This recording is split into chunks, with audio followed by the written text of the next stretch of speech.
राम जी कहते हैं हनुमान जी से, हे हनुमान, मैं कभी तुमसे पूर्ण नहीं हो सकता। ये राम जी बोल रहे हैं। किसको बोल रहे हैं? हे हनुमान, मैं कभी तुमसे पूर्ण नहीं हो सकता। क्यों? तुमने मेरी सीता का पता लगाया है, तुमने मुझे मेरी पत्नी लौटाई है। हे हनुमान, मैं सदा तुम्हारा ऋणी रहूंगा। ये राम कह रहे हैं। जब राम भगवान होके उपकार मानते हैं तो हम इंसान होके किसी का उपकार क्यों ना माने? अरे किसी का ना मानो तो कम से कम भगवान का तो मानो। लेकिन आजकल का व्यक्ति, लोग क्या कहते हैं? अरे भगवान तो होते ही नहीं है। उपकार मानने का जब टाइम आया तो होते ही नहीं है, पल्ला छड़ा लिया। नहीं नहीं नहीं, इससे बड़ी नमक हरामी क्या हो सकती है? सही है गलत है? इसलिए मेरी मां, आप भी ईमानदारी से, गौरी गोपाल आश्रम में कोई भी आता है सबको भोजन मिलता है। क्यों? आप लोगों ने भिक्षा दी है तो आपका तेरा तुझको अर्पण आपने दिया, तो आप लोग ही खाओ पियो। अन्नदान आप लोगों के लिए, खाओ। सब लोग साधु संत लोग खाते हैं, ये सब है। आप गौरी गोपाल में देखो ना, कोई भी आ रहा सबको भोजन मिल रहा, क्योंकि आपका ही दिया है, आप ही खाओ। क्यों? आप सबके लिए है, इसलिए अखंड रसोई चल रही है। कोई भी आता भोजन मिलता है। सेवा है। हम कोई बांध के थोड़ी ले जाएंगे, हम कोई वहां के लिए थोड़ी, वहां के लिए तो हम भजन कमा रहे हैं, भक्ति करेंगे। हमारा भजन वहां काम आएगा, वहां हमारी दौलत काम, वहां तो हमारा भजन काम आएगा। जो हम पुण्य करेंगे ये सब वहां हमारे काम आएगा। तो यहां का बांध के हम वहां ना ले जाएंगे। हमारे पिताजी ने हमें केवल संस्कार दिए हैं, हमारे पिताजी ने हमें पैसे नहीं दिए। हमारे पिताजी ने हमें आखिरी बार 2 रुपए दिए थे मेला घूमने के लिए। हमारे पिताजी ने हमें आखिरी बार कितने पैसे दिए? 2 रुपए, सिर्फ 2 रुपए मेला घूमने के लिए, बस।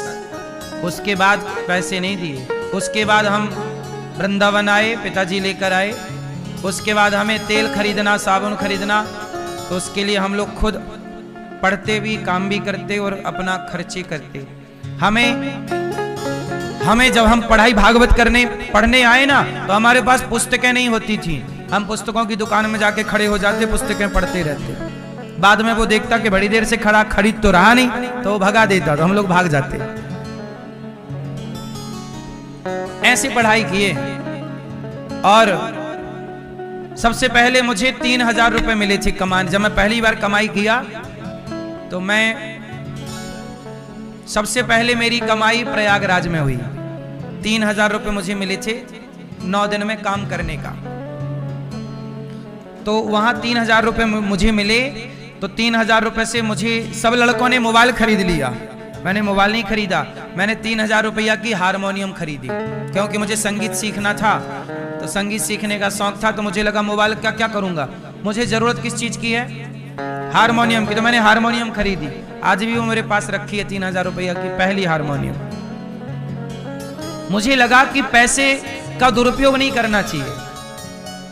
प्रयागराज में मैंने सबसे पहले शुरू की अपने जीवन की जर्नी। पहली बार पैसा वहां कमाया, इसलिए प्रयागराज में अन्न क्षेत्र बांट करके वो चुका रहा हूं 3000 रुपए के। चलो, वहां से शुरू किया तो वहां के भक्तों को, इसलिए माघ मेला में अखंड रसोई चल रही है गौरी गोपाल जी की। मैं जहां जहां से लिया हूं चुकाया जरूर हूं। 1 महीने अखंड अन्न क्षेत्र चल रहा है गौरी। पिछली कुंभ में भी चला था, अब भी चल रहा। चुकाने का है साहब, लेके नहीं जाना किसी का ऋण। जहां से लिया है चुकाओ। अखंड प्रयाग में माघ मेला में भोजन चल रहा। तो मैंने अपने जीवन में पैसे का दुरुपयोग नहीं किया। मैंने कभी गुटखा नहीं खाया, बीड़ी नहीं पी, सिगरेट नहीं पी। हमारे उम्र के लड़के, हमारे दोस्त सिगरेट पीने लग गए, गांजा पीने लग गए। मैंने कहा नहीं, मैं पैसे बर्बाद नहीं करूंगा। जो पैसे कमाऊंगा सेवा में। मुझे सेवा करने का शौक रहा बचपन से। मैं बचपन से सोचा था कि मैं बड़ा होकर अन्न क्षेत्र चलाऊंगा। सोचिए, अन्न क्षेत्र चलाने का मेरा सपना था। मेरा बचपन में सपना था कि मैं बड़ा होकर क्या चलाऊंगा?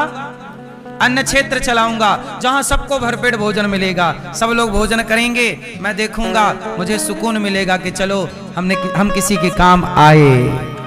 ये बचपन का सपना था। लड़कों को सपना होता है गाड़ी का, बंगले का। मुझे कोई गाड़ी घोड़े बंगले का कोई सपना नहीं,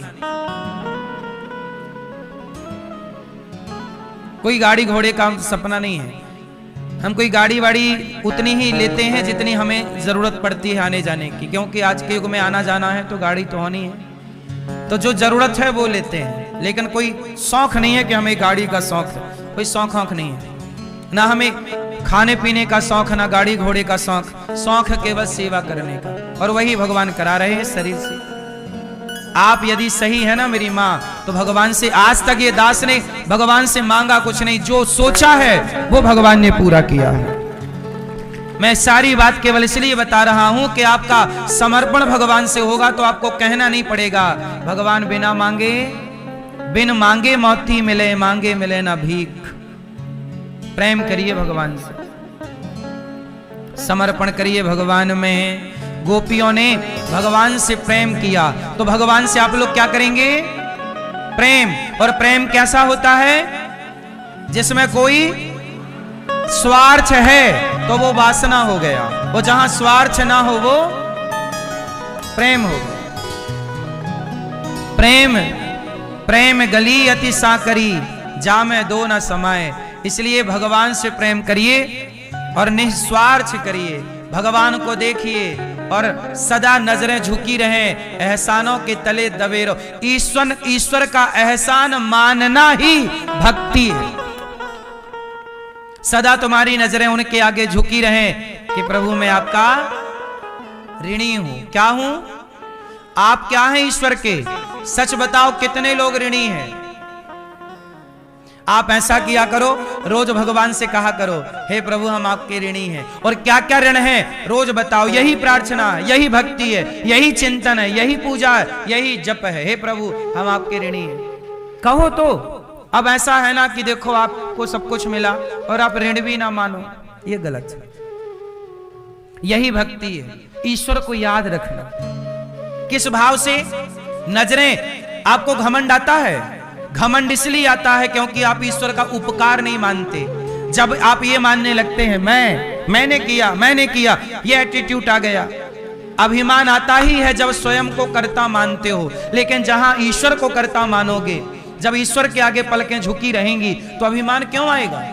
अभिमान कभी भक्त को नहीं आता। क्यों? क्योंकि वो ये मानता है कि प्रभु ये सब आपका दिया है, कोई मेरा थोड़ी है।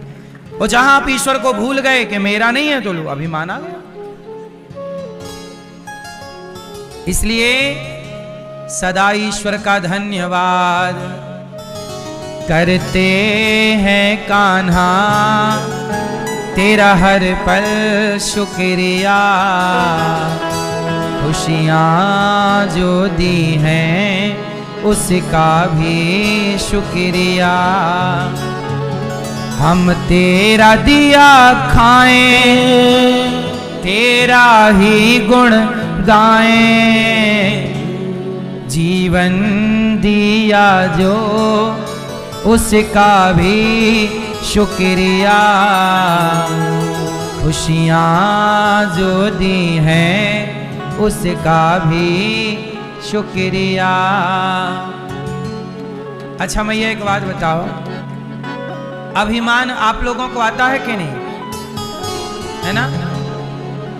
आता है। अभिमान आया मतलब आप भगवान को भूल गए। ये दास अनिरुद्ध, मैं कभी किसी बात का घमंड नहीं करता। क्यों? मेरे पास कुछ होए तो घमंड करूं? मेरे पास क्या है बताइए? क्या है मेरे? आपके पास किस बात का घमंड? क्या है आपके पास? क्या है? पैसे का घमंड। तुम्हारे पास पैसे हैं? कितने हैं? हैं? तुम्हारे पास? अरे ये तो ईश्वर का धन्यवाद कहो कि प्रभु ने आपको कुछ पैसे दिए। इसलिए दिए हैं कि तुम किसी के काम आओ, इसलिए नहीं दिए कि तुम घमंड करने लग जाओ। पैसे दिए हैं। अब जैसे हमारे यजमान जी के पास भगवान ने दिया है तो उन्होंने क्या किया, उस पैसे से अभिमान नहीं किया कि जी मैं अभिमान नहीं। उन्होंने श्री रामकृष्ण जी ने, सत्यनारायण जी ने, महावीर जी ने, प्रभुदास जी ने, इन्होंने पैसे पाके घमंड नहीं किया। इन्होंने पैसे पाके जितना बन पड़ा इन लोगों से समाज की सेवा की। आपको यहां ले आए, सेवा ही तो है। उन्होंने घमंड नहीं किया कि जी मेरे पास है, नहीं। उन्होंने आपको यहां लाके आपको 7 दिन रखा, 7 दिन आपको भोजन प्रसादी कराया, 7 दिन कथा सुनवाई, आपसे पूछा आपको कोई तकलीफ तो नहीं है। तो क्या है ये, धन पाके घमंड नहीं, सेवा, नम्रता, सरलता, सहजता। आप भी धन पाके यही करना, ये नहीं कि अकड़ में रहो कि जी मैं हूं तो कोई है ही नहीं। सदा भगवान को यही प्रेम है। ये क्या है मेरी मां, प्रेम ये है कि जो भगवान दे रहे हैं ये ईश्वर का है, मेरा नहीं। गौरी गोपाल भगवान का है, सब वही करा रहे हैं, मैं नहीं हूं। भगवान ने मुझे निमित्त बनाया। अच्छा एक बात बताओ, सीता मां का पता किसने लगाया, किसने लगाया? यदि हनुमान जी सीता मां का पता ना लगाते तो सीता मां का पता लगता कि नहीं लगता है? नहीं लगता, नहीं लगता, लगता। अब हनुमान जी इस बात से घमंड करने लग जाए कि मैंने पता लगाया, मैं ना होता तो पता ही ना लगता सीता मैया का, मैंने लगाया। इस बात का हनुमान जी घमंड करें तो कोई अर्थ ना निकलेगा, क्योंकि हनुमान जी पता ना लगाते सीता मां का तो भी सीता मां का पता लगता। राम जी किसी और से काम कराते। वो तो हनुमान जी को इस बात की प्रसन्नता है कि प्रभु आपने ये काम करने का मौका हमें दिया, ये दास को दिया, तो आप प्रसन्न रहो इस बात से कि प्रभु ने आपको इस योग्य बनाया। इस बात का घमंड ना करो कि जी मैं आ गया, मैं ये हूं, नहीं। ये ईश्वर ने आपको ये योग्यता, ये ईश्वर की दी हुई काबिलियत है, ईश्वर की दी हुई कृपा है। ये कृपा का एहसास करो, कृपा को महसूस करो, अभिमान का भी महसूस ना करो अभिमान को कि जी मैं। आप लोग गलती यही कर जाते हैं। हनुमान जी जैसे आपको भगवान ने, जैसे ये दास अनिरुद्ध को गौरी गोपाल की सेवा भगवान ने दे रखी है, अब मैं अभिमान करूं तो मेरे जैसा मूर्ख कौन होगा। आपको भी कुछ दिया होगा तो आपको ईश्वर ने इस योग्य बनाया कि आप किसी को 2 रोटी दे सकते हैं, है ना। इस बात का घमंड ना करना कि मैंने दिया, मैं ना देता रोटी तो ये मर जाता। ये घमंड ना करना साहब कि तुम ना देते तो होता ना। तुम्हारे जैसे कितने जब नहीं थे तब भी भगवान का सब काम हो रहा था, तुम हो तो भी हो रहा है, और हम तुम नहीं रहेंगे तो भी ये संसार का क्रम। फिर वो गांव में एक कहावत कहते हैं कि एक आदमी के ना जाने से कोई बाजार लगनी थोड़ी छूट जाएगी, है ना। एक दुकानदार नहीं आएगा तो क्या बाजार नहीं भरेगी? बाजार तो भरेगी, तुम आओ या फिर। ये संसार है, तुम रहो ना रहो ये संसार चलता रहेगा, क्योंकि इसको चलाने वाले भगवान हैं, हम जैसों को बनाने वाले। इसलिए घमंड इस बात का ना हो कि मैं नहीं, भगवान। जहां ईश्वर को मान लोगे वहां घमंड नहीं होगा, और जहां स्वयं को कर्ता मानोगे वहां अभिमान आएगा, और अभिमान आया तो सर्वनाश भी आएगा, क्योंकि अभिमान के बाद सर्वनाश आता है। सही है।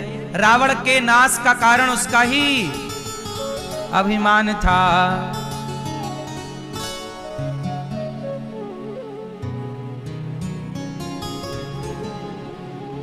दगा किसी के संग ना करना, दगा किसी का, दगा किसी का सगा नहीं है, किया नहीं तो कर देखो, जिसने जिसने दगा किया है जाकर उसका घर देखो। हाँ,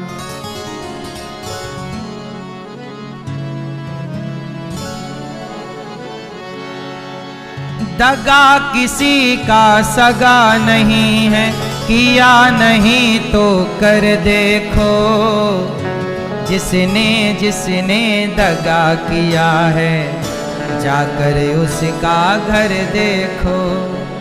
धोखा नहीं। दगा किया था रावण ने जब साधु भेष बनाया था, भिक्षा लेने गया था लेकिन सीता को हर लाया था। दगा, रावण साधु बन के गया, इससे बड़ा दगा क्या होगा कि साधु बन के, जिन साधु संतों पे लोग आंख बंद करके भरोसा करते हैं, और उसी साधु ने, रावण ने सीता मां को हर लिया। इससे बड़ा दगा। जो आप पे भरोसा करे ना, कभी उसका भरोसा ना तोड़िएगा। दगा किया था रावण ने जब साधु रूप बनाया था, भिक्षा लेने गया था लेकिन सीता को हर लाया था। लंका नगरी राख बनाई, पल भर में रघुवर देखो, जिसने जिसने दगा किया है, जाकर उसका घर देखो। लंका नगरी राख बनाई। कौरव पांडव जुआ है खेले, शकुनी पासे फेंक रहा, दुर्योधन की दादागिरी को नटवर नागर देख रहा। कौरव पांडव जुआ है खेले, शकुनी पासे फेंक रहा, दुर्योधन की दादागिरी को नटवर नागर देख रहा। बिना शत्रु के वंश मिटाया, लीला नटवर की देखो, जिसने जिसने दगा किया है, जाकर उसका घर देखो।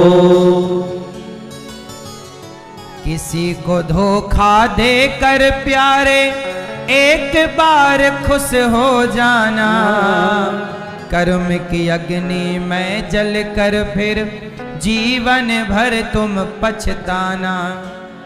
सच्चा सुख पाने की खातिर, सच्चा सुख पाने की खातिर, भला किसी का कर देखो, जिसने जिसने दगा किया है, जाकर उसका घर देखो। मेरी माँ, सच्चा सुख पाना है तो भला किसी का कर देखो। भला करने का जो सुख है ना, वो और कहीं ना पाओगे। इसलिए भला करने का सुख क्या होता है, ये आप करोगे तो आपको पता लगेगा। भगवान का संदेशा लेकर उद्धव जी गए। गोपियों का प्रेम केवल उनके लिए आंसू बहाना। इसलिए आप लोग भगवान से इतना प्रेम कीजिए, इतना प्रेम कीजिए कि उनके प्रेम में आंखों में अश्रु आ जाए। भगवान की याद में रोना, तड़पना। बस प्रेम क्या है? प्रेम क्या है? जैसे मछली का प्रेम पानी से है, पानी से निकाल दो तड़पने लग जाती है। भगवान के बिना पर रह ना पाए, ये प्रेम है। भगवान के बिना आप रह ना पाए, ये प्रेम है। आप लोग क्या करते हैं? औपचारिकता। अगरबत्ती जलाई, ओम जय जगदीश स्वामी जय भक्त जनों के संग फल में दूर, जय जगदीश, ऐसे भागते हैं जैसे ट्रेन छूट रही है। आप लोग ना औपचारिकताएं निभाते हैं, ये प्रेम नहीं है, ये औपचारिकता कर रहे हो, फॉर्मेलिटी। पूजा नहीं, प्रेम। तड़पना, भगवान के लिए अगरबत्ती जलाओ ना जलाओ अलग विषय, लेकिन उन्हें देखो और टुकुर टुकुर देखो और उनके प्रति सदा नतमस्तक रहो। हे प्रभु, आपके उपकार को हम कभी भूल ना पाएंगे। बस ये हो गई भक्ति। उनके ऋणी रहकर काम करो। ये मानो कि मैं नहीं हूं, ये घर भगवान का, परिवार भगवान, सब भगवान का। ये हो गई भक्ति। तुम नारियल चढ़ाओ, फूल चढ़ाओ, इसकी जरूरत नहीं है। चढ़ाना है तो क्या चढ़ाना चाहिए बताओ? भगवान को क्या चढ़ाना चाहिए? आप बताओ मेरी माँ, क्या चढ़ाएं? प्रेम भी कोई चढ़ाने की चीज है। क्या चढ़ाओगी भगवान को? पीली मैया, भाव। भाव, टमाटर क्या भाव दिए, वही वाला भाव। आप भगवान को क्या चढ़ाएंगे? प्रेम है? समय चढ़ाओगे? कितना समय है? सुनो, भगवान को क्या चढ़ाओ? आप लोग चढ़ाते हैं फूल, नारियल, मिठाई, तुलसी, ये सब चढ़ाने की जरूरत ही नहीं है। ठीक है, चढ़ाओ, ये तो भगवान का पुष्पों से श्रृंगार होता है, इसलिए श्रृंगार के हिसाब से चढ़ाया जाता है ना। अब हो गया श्रृंगार, अब इतने यहाँ पे केवल 2 मालों की जरूरत थी, 2 आ गए, बस 2 बहुत, अब सब लाओ तो वो कचरा होता चला जाएगा। बोलो हाँ या ना? 2 हार की जरूरत थी, अब देखो ये भागवत जी में तुलसी का माला चढ़ा, इतने से सुंदर लग रही है, अब लाके तोप दो इतना ढेर, तो वे सब वेस्ट है। जितनी जरूरत है उतना श्रृंगार है ये भगवान का। तो चढ़ाना है तो क्या? अब भगवान को क्या चढ़ाओ? चढ़ाना है तो भगवान के चरणों में स्वयं को लेकर जाओ। हे बिहारी जी, हे श्रीमन्नारायण, आज ये दास अनिरुद्ध ही आपको पुष्प चढ़ाने नहीं, आपके चरणों में तुलसी चढ़ाने नहीं, लड्डू चढ़ाने नहीं आया। आज ये दास अनिरुद्ध अपने आप को लाया है और अपने आप को आपके चरणों में समर्पित कर रहा है। स्वीकार करो इस दास को आज से। हम तेरे, हम किसके? हम तुम्हारे थे कन्हैया, हम तुम्हारे हैं, हम तुम्हारे ही रहेंगे। ओ मेरे प्रियतम, तुम हमारे थे प्रभु जी, तुम हमारे हो, तुम हमारे ही रहोगे। हो मेरे प्रियतम, तेरे कारण सब जग छोड़ा, तुम संग नाता जोड़ा। तेरे कारण सब जग छोड़ा, तुम संग नाता जोड़ा। एक बार प्रभु हंस कर कह दो, तू मेरा मैं तेरा। साची प्रीत की रीत निभा दो, ओ मेरे प्रियतम। तुम हमारे थे प्रभु जी, तुम हमारे हो,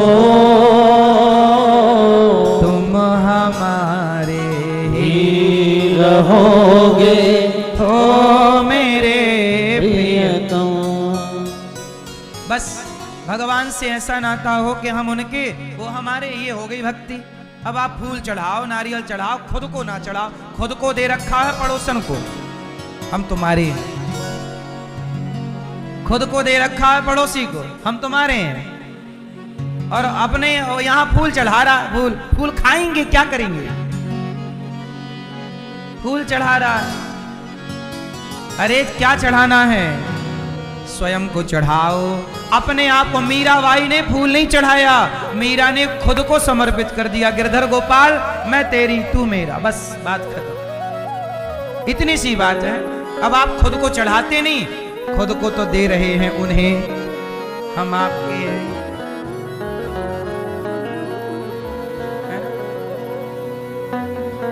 और भगवान के पास लाए, नारियल तोड़ दिया, ला हो गया। जिन पड़ोसन के और पड़ोसियों के चक्कर में तुम पड़े हो ना, उनकी खोपड़ी में नारियल तोड़ो। क्यों?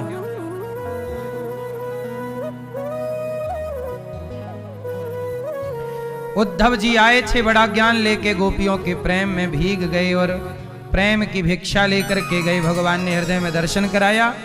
भगवान के द्वारा अब भगवान द्वारिका गए और वहां जाकर भगवान ने रुक्मणी जी से विवाह किया। रुक्मणी जी के पुत्र हुए प्रद्युम्न, फिर उनके पुत्र हुए अनिरुद्ध। भगवान का दूसरा विवाह हुआ जाम्बवंत की बेटी जाम्बवती के संग। तीसरा विवाह सत्यभामा जी से, चौथा यमुना मैया से, पांचवा मित्रविंदा से, छठवा सत्या से 7वां भद्रा, 8वां लक्ष्मणा। भौमासुर नाम का एक दैत्य था, उसने 16,100 कन्याएं बंदी बनाई। भगवान ने उनके बंधन से कन्याओं को आजाद किया और भगवान के टोटल विवाह हो गए 16,100। कल हमने आपको बताया था कि भगवान कितने विवाह क्यों हुए भगवान के विवाह? क्योंकि सब भगवान को पाना चाहते हैं, सबको भगवान ने स्वीकार किया एक जन्म में। भौमासुर नाम के दैत्य ने 16,100 कन्याओं को बंदी बना रखा था। भगवान ने उन्हें जेल से मुक्त किया। कहा जाओ। उन कन्याओं ने कहा प्रभु अब हम कहां जाएं, हमें कोई स्वीकार।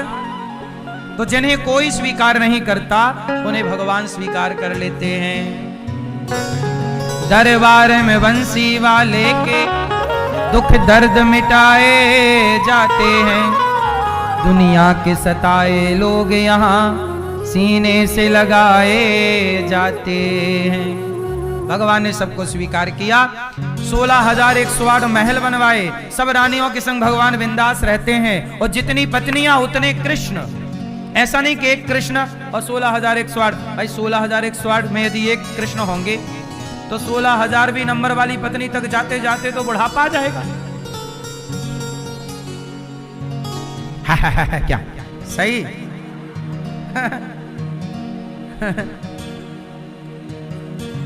नहीं आ जाएगा बुढ़ापा। अब सोचो कि एक पत्नी के संग आज रहे और एक के संग कल रहेंगे, पूरा दिन भी यदि एक को देंगे तो भी 365 दिन होते हैं। तो 365 पत्नियों का नंबर आएगा एक साल में, फिर 365 का दूसरी साल में, तो 16,000वीं पत्नी का नंबर तो कब आएगा? बाल बाल सब पक जाएंगे तब। तो भगवान ने ऐसा नहीं किया। भगवान जितनी पत्नियां हैं उतने, ये भागवत जी में लिखा है। जो लोग भगवान के बारे में आधा अधूरा बताते समझते हैं उनके लिए ये बात मैं बोल रहा हूं कि भगवान जितनी पत्नियां हैं उतने कृष्ण हैं। ये काम केवल भगवान कर सकते हैं। लोग कहते हैं ना भगवान इतने विवाह क्यों कर लिए? अरे वो भगवान है। कर तुम अकर तुम अन्यथा कर तुम सर्व सामर्थ। 16,108 पत्नी है तो भगवान के रूप भी कितने हैं? अनेक रूप में कृष्ण है। वो सब पत्नियों के साथ एक संग रहते हैं। इसके संग भी हैं, उनके संग भी हैं, 15,000वें नंबर वाली के संग भी हैं, 16,000वें नंबर वाली के संग, सबके संग। और हर रानी से 10 बच्चे पैदा हुए, बेटा 10 और एक लड़की पैदा हुई। तो भगवान के 16,108 लड़कियां हैं, बेटियां, हर रानी से एक। और भगवान के 16,108 रानियों से 10-10 बेटा हैं। तो 16,108 गुणित 10 कर दो तो बेटों की संख्या आ जाएगी। फिर उनके भी बच्चे, तो टोटल 56 करोड़ यदुवंशी हैं। भगवान की वंशावली कितनी है?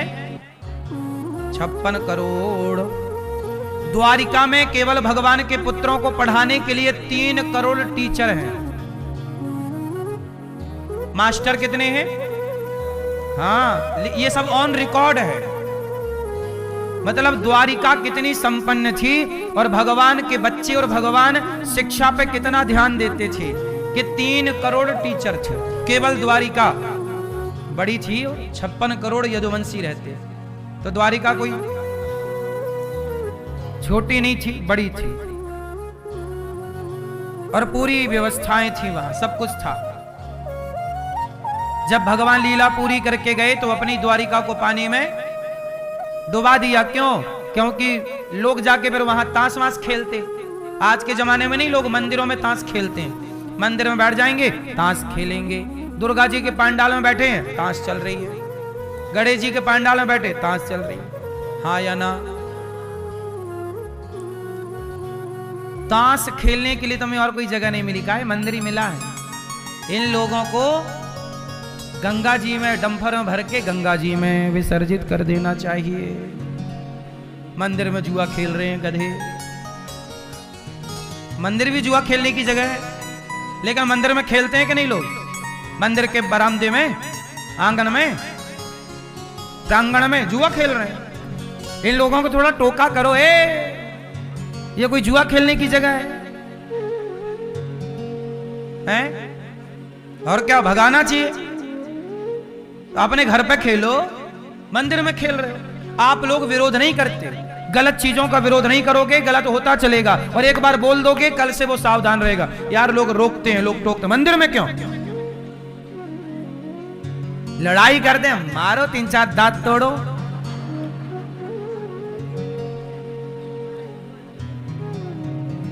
लड़ाई तो करनी पड़ेगी मेरी माँ। उनको डांटो, समझाओ, भैया ए छोरा चल जुआ ना खेल। यहां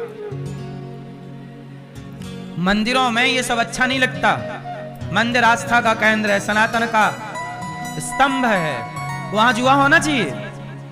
बोलो मेरी माँ।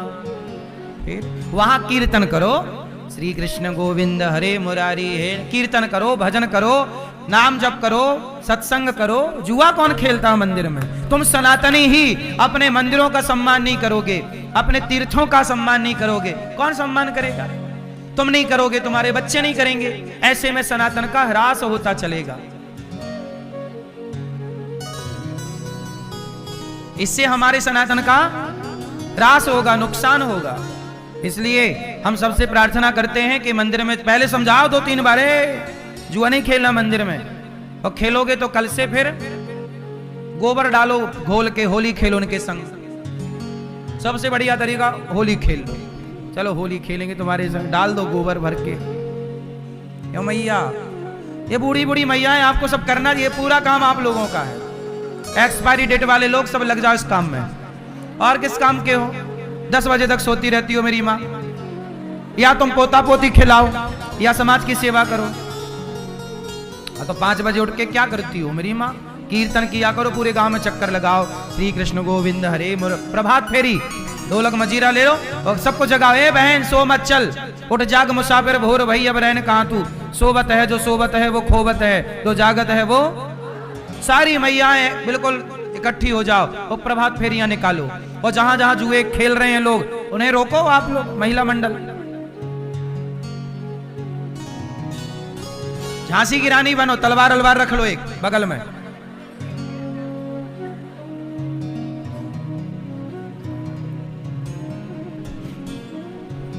राजस्थान की तो हमारी माताओं ने भी युद्ध लड़े हैं, फिर नहीं तलवार चलाई। कितनी वीरांगनाओं की गाथाएं भरी पड़ी हैं राजस्थान में। ओ मैया, आप भी तो राजस्थानी छोरी हो, बढ़िया। तलवार अलवार भूल गई कि याद है? याद है?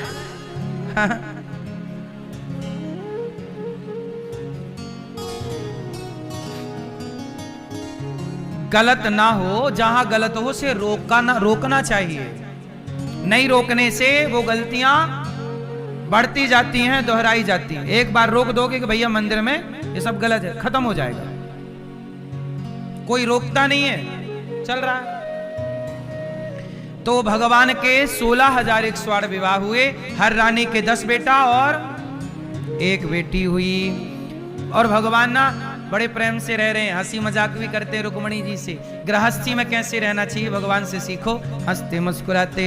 बाणासुर पर भगवान ने कृपा की। अनिरुद्ध का विवाह उषा के संग हुआ और राजा नृग ने गौदान किया, जिसके कारण भगवान का साक्षात्कार हुआ। जीवन में मरने से पहले गौदान सबको करना चाहिए। आप लोग जीवन में मरने से पहले गौदान जरूर करना, क्योंकि गाय की पूंछ पकड़ के ही वैतरणी पार होते हैं।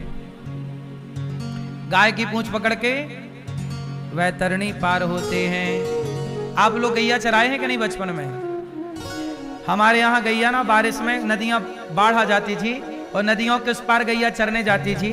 तो मैं खुद गैया की पूंछ पकड़ के और हम लोग नदी पार कर लेते थे। तो जैसे नदी पार गैया की पूंछ पकड़ के कर लेते। गैया को तैरना आता है, पता है? सोचिए, गाय को तैरना आता है जबकि वो कहीं सीखती नहीं है। परमात्मा ने भी क्या बनाया है, समझ रहे हो? आपका बच्चा पानी में डूब जाएगा, उसे तैरना सीखना पड़ेगा। लेकिन गाय का बच्चा, उसे सीखना नहीं होता, वो पेड़ से सीखा सिखाया पैदा हुआ। ईश्वर को पता है कि किसे क्या सिखाना है, कहां से। ये क्या बढ़िया व्यवस्था है परमात्मा की। क्यों जी, बात सही है कि गलत है? फिर मछली के बच्चे को तैरना नहीं सिखाना पड़ता, वो गाय के बच्चा, जब गाय पार लगती है तो गाय की पूंछ पकड़ लो, आप भी पार लग जाओगे। गाय पार हो जाती है तो वैतरणी से, जैसे यहां की नदी से गाय पार लगाती है, ऐसे वहां वैतरणी नाम की एक नदी है। उस वैतरणी से पार कौन लगाएगा? जो गौदान करता, गाय की सेवा करता, उसे गौ माता बोलती है कि तूने मेरी सेवा की, आ अब मैं तुझे पार लगा। और जो नहीं करते वो उस वैतरणी में डूबते रहते हैं। वैतरणी नाम की एक नदी है, मावाद से भरी हुई। जैसे फोड़ा हो जाता है ना तो व्हाइट कलर की मावाद नहीं भर जाती फोड़े में, वो मावाद, वो गंदगी की नदियां हैं। उन नदियों से हमें नरक की यातनाएं दी जाती हैं और उन्हीं से पार गौ माता हमें लगा देती है। इसलिए गाय की सेवा, गौदान जीवन में अवश्य। हमारे यजमान जी ने शुरू दिन ही गौदान किया था और गाय के दान से ही फिर उन्होंने भागवत की शुरुआत की, गौदान किया। तो आप लोग भी जीवन में गौदान करें, मरने से पहले गौदान कर लो। आजकल देखो जीते जी कर लो, मरने के बाद तुम्हारा बेटा तुम्हारे नाम से गौदान करे ना करे। और हम तो कहते हैं मरने के पहले अपनी 13वीं 11वीं भी कर लो, मरने के बाद बेटा बेटी करे ना करे। आजकल तो फिर बेटे बोलते तू कर ले, तू कर ले, तू कर ले। कई बार तो बच्चे मना कर देते हैं कि इतना हम नहीं करेंगे, हाँ या ना। कई बार लड़ाई हो जाती है कि नहीं, बाप मर गया उसकी 13वीं कौन करे, ये प्रश्न खड़ा है। इसलिए मरने के बाद 13 ब्राह्मण ही तो खाएंगे। हम कहते हैं जीते जी गौरी गोपाल में जो हजारों साधु संत खा पी रहे हैं, इन संतों को जीते जी खिला दो और फिर मरने के बाद जो बच्चा करे ना करे, आपने जीते जी अन्नदान कर दिया है, उसी से सदगति होगी। जो जीते जी आपने किया, मरने के बाद तो बच्चा करेगा ही, करे तो अच्छा है, नहीं करे तो वही। भाई जो कोरोना काल में मरे उनकी तो 13वीं भी नहीं हो पाई। इसलिए पता नहीं हम लोग किस परिस्थिति में मरेंगे, 13वीं हो पाती है नहीं हो पाती। इसलिए समय का क्या भरोसा, कब कौन सा समय आ जाए। कोई जानता था कि कोरोना आ जाएगा और सब कैद हो जाएंगे घरों में, और 13वीं भी नहीं हो पाई, बड़े बड़े लोग मर गए। बोलो हाँ, मरे तो कोई 4 लोग भी इकट्ठे नहीं हो पाए। बोलो हाँ। हाँ समय को भरोसो कोनी, कद पलटी मार जावे। यही समय का भरोसा, कब पलटी मार जाए, क्या हो जाए कल। इसलिए जीते जी भागवत सुन लो, जीते जी भागवत सुन लो, जीते जी गौदान कर लो, जीते जी अन्नदान कर लो, फिर बिंदास आराम से मरो आखिरी में। बहुत ज्यादा जिंदगी लोड लेने की नहीं है, बिंदास जीना और बहुत प्रेम से भगवान का चिंतन करना।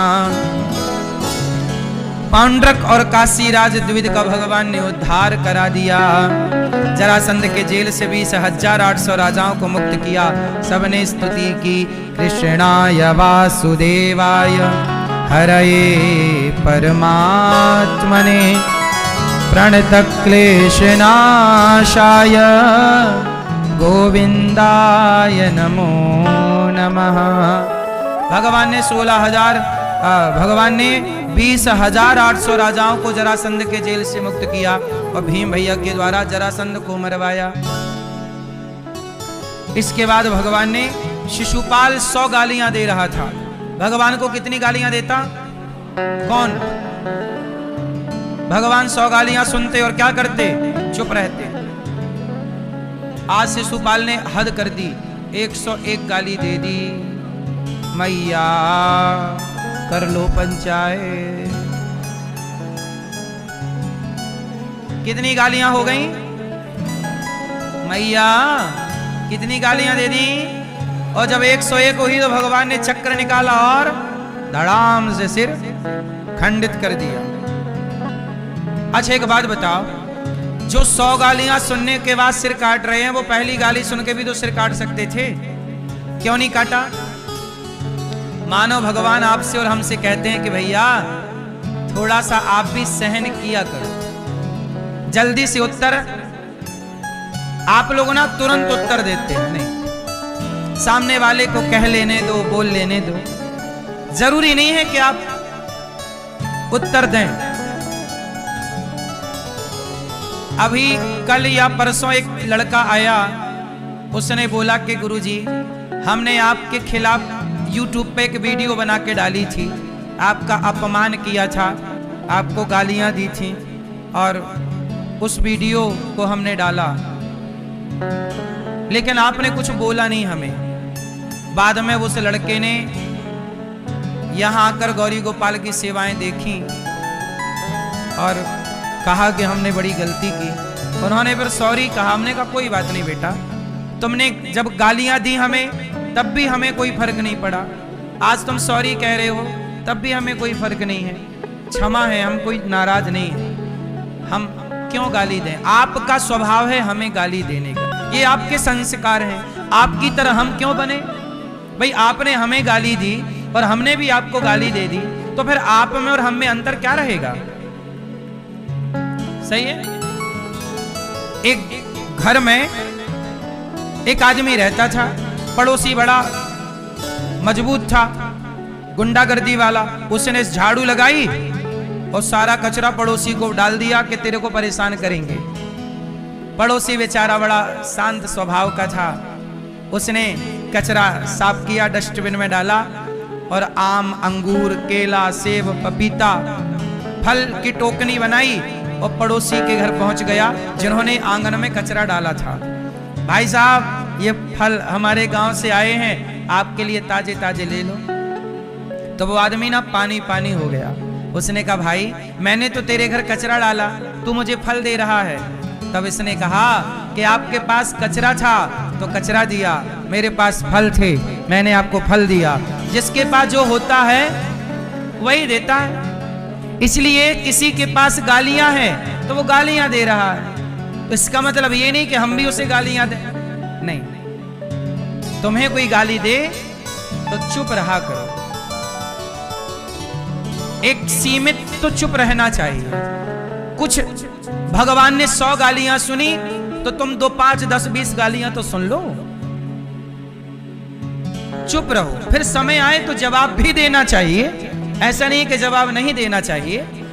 मैं जवाब भी देता हूं, पत्रकार मुझे बुलाते हैं मैं जवाब भी देता हूं, पर जवाब भी अपने अंदाज में। ये नहीं कि तुमने मुझे गाली दी तो मैं भी गालियों से जवाब दूंगा, नहीं। ज्ञानी मारे ज्ञान से तो अंग अंग भिद जाए और मूर्ख मारे लाठी से तो फूट खपड़ी आ जाए।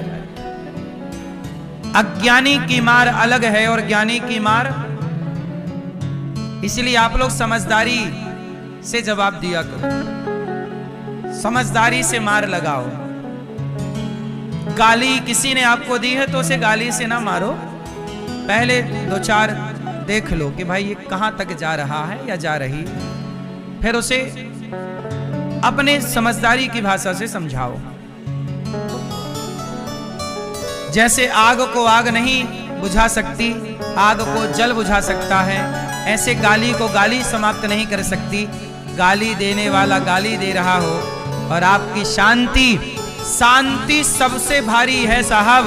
गाली देने वाला भी शांति के आगे नतमस्तक हो जाता है। शांति का कोई विकल्प नहीं है, हो तो बताओ। शांत रहिए, कोई तुम्हें कुछ कह रहा शांत रहिए। दक्ष गालियां देता रहा और भगवान शंकर भरी सभा में शांत रहे, आप भी शांत रहे। शांति के आगे सब हार जाते हैं।